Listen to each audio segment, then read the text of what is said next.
1990. It was put in place by President Bill Clinton, and it's a program for, it's an investment for your visa program. We don't need this just yet. Go ahead. Okay, that's fine. Yeah, that's fine. It was put in again. It was put in place in 1990. Many other countries have a similar program. So it's a way for foreign investors to invest in the United States, and in return they get their green card, their permanent green card. It's evolved over the years. There is a number of caveats as what pertains to an EB-5 investment. So the minimum investment is $500,000 into a targeted employment area. If it's not in a targeted employment area, the minimum investment is $1 million. So then you ask, okay, what constitutes a targeted employment area? That is an area that is either in a rural area, so it's outside of a major city, or it's an area within a city that has a high unemployment rate. And to be exact, it must have an unemployment rate that is 150% of the national average. So you invest your minimum investment of $500,000 into a EB-5 project. That EB-5 project must create 10 jobs per investor that it takes on. So 10 new US jobs have to be created. Say we're raising $100 million in EB-5. That would be 200 investors at $500,000 a piece. So 2,000 jobs need to be created. It's a lot of jobs. It's a big task. So those are the caveats and those are the hurdles that investors must take and that EB-5 capital recipients must take as well.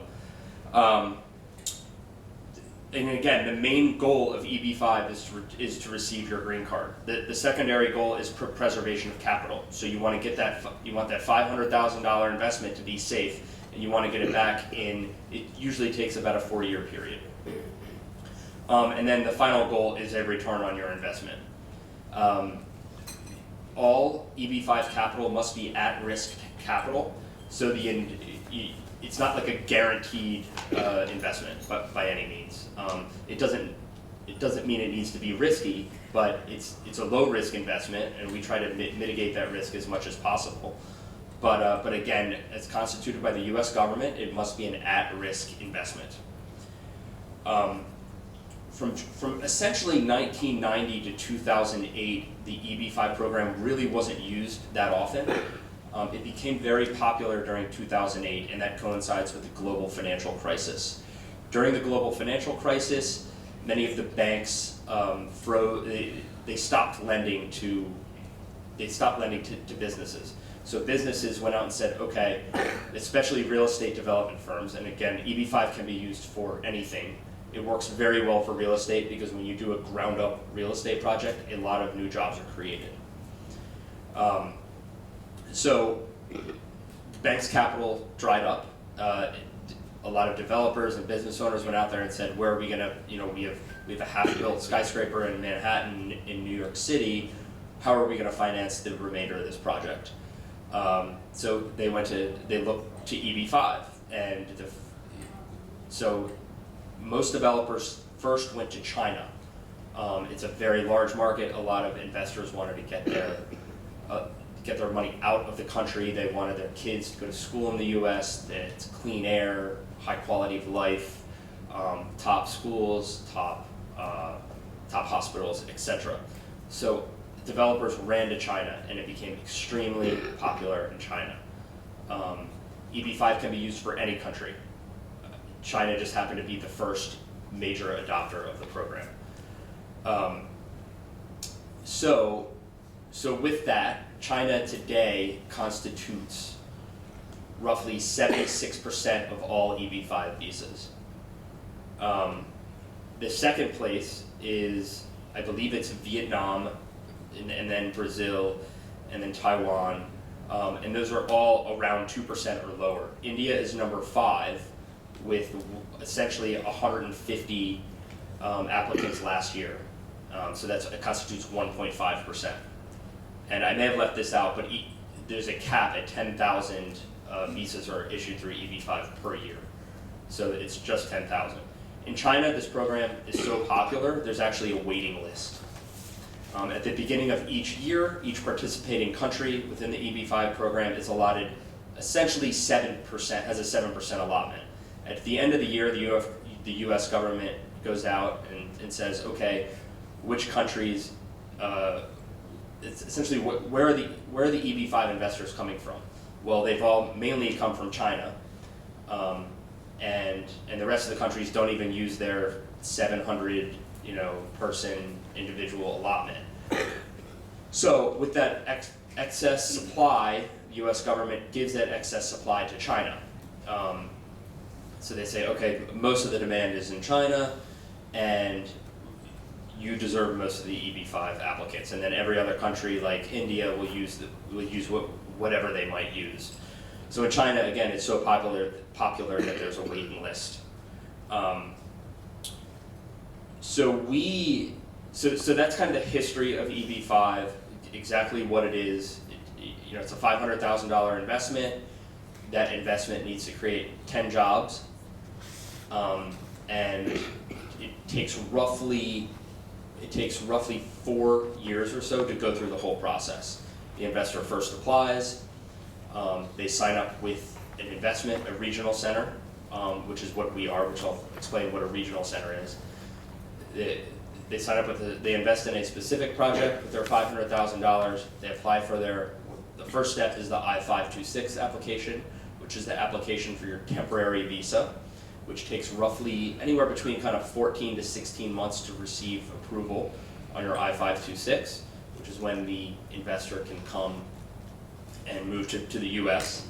And then once they get in the US, they apply for their permanent green card, which is their I-829, and that takes roughly 2 more years. So the whole process takes roughly 4 years, and then once you receive your permanent green card, you have a permanent green card, and then you get your $500,000 investment back plus interest.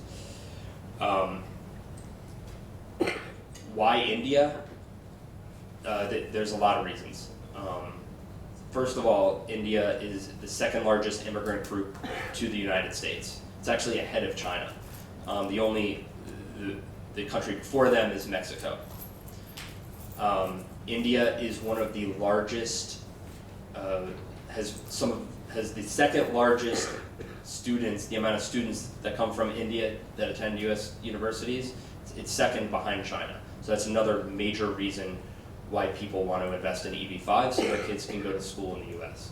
And if you happen to have a green card in the United States, college can cost sometimes 70% less than if you're an international student. Thirdly is this H-1B issue that has recently popped up this year. H-1B reform is really on the cusp with the Trump administration. They're making it much tougher for companies to hire H-1B workers. Right now, for most workers, you need to have roughly at least a $55,000 salary. You need to be a skilled worker, like a software engineer or technology worker.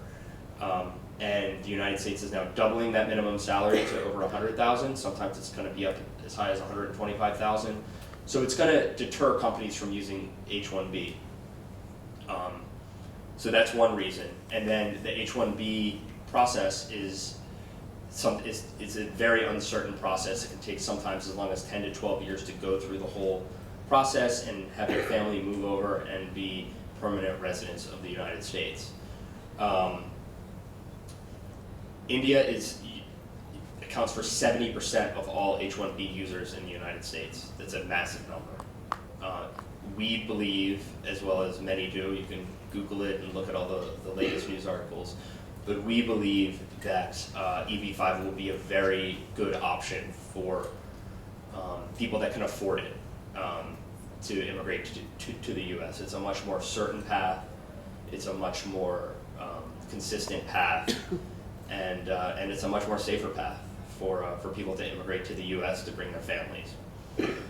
Another important note is for each EB-5 investor, say a father invests in EB-5, he is allowed to bring his spouse over. as well as any child that's 21 years or younger. They're allowed to come under, they're allowed to immigrate to the U.S. under that one investment. If your child is over 21, he or she must get their own EB-5 investment. And in some cases, in many cases, the father or the patriarch of the family may want to stay in India, and the mother may apply for it, and the father doesn't need to come over. We see that a lot for business purposes. So that's kind of the evolution of EB-5. I look forward to your questions when my colleague John here is finished. But John will kind of explain the history of U.S. Immigration Fund, how we were started, and the track record and the amount of people that we've cycled through this successful immigration program for the United States. And give us a minute while we figure out this computer. Well, thank you, Andrew. While they're fixing the computer, I'll just introduce myself. My name's John Lynn. I'm with U.S. Immigration Fund. I want to thank you, obviously, for showing up this afternoon. It's our pleasure to be here this afternoon and share with you more about our company and more about the EB-5 program in the United States. I want to thank everyone who helped organize this event. So our company's U.S. Immigration Fund, and what we do is we strictly work on EB-5 projects, as Andrew had mentioned. We are licensed and authorized by the U.S. federal government to sponsor EB-5 projects in New York, New Jersey, Florida, and California. We choose these geographies specifically because they're some of the strongest core real estate markets in America. We find them to be more than ample for putting together the safest and most secure EB-5 projects. When we first got started in the EB-5 business back in 2009, 2010, there was only 30 regional centers like ourselves. Today there's well over 800 regional centers in America. Obviously it's a very crowded marketplace, but we constantly get opportunities for developers across the United States to sponsor their projects. We literally evaluate hundreds of projects every single year, and we turn down a great deal of them. I'd like to share with you some of the basic criteria we look at when we're going to pick a project to sponsor. One of the first and foremost things is that the project needs to be located in what's called a targeted employment area. This allows the EB-5 investor to come in at the lowest possible investment level at $500,000. A targeted employment area is an area that has 150% of the national average for unemployment, or is in a rural area. So all our projects are located in targeted employment areas.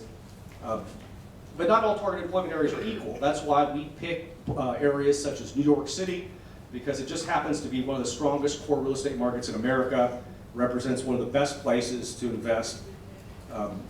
Second thing that we consider is we take a great deal of care to make sure we're estimating the jobs from a project as accurately as we can. That's a major requirement for EB-5, is that it's all about job creation. So we need to take a lot of care to make sure that those numbers are as accurate as possible. We utilize what we consider the most conservative methodology there is. But when it comes to security for EB-5, the best condition that you need to look at is who is the developer of the project. Developer is one of the most important aspects. We're very highly selective in the developers we work with. They need to have their own investment in the project themselves, their own equity, some skin in the game, so they're risking it as well. These developers need to have a strong, consistent track record of success. The developers we work with have been in business for decades, and they've got a proven track record. Let me share with you some of the developers we've worked with. Developers such as the Witkoff Group, the Durst Organization, HFC Capital. These are some of the most sophisticated developers in New York City, if not the world. But rather than me tell you about it a little bit, I've got a short little video that'll give you some testimonial on the developers who work with us, that'll kind of illustrate the credibility that we bring to the table. So I'd like to play a short little video for you.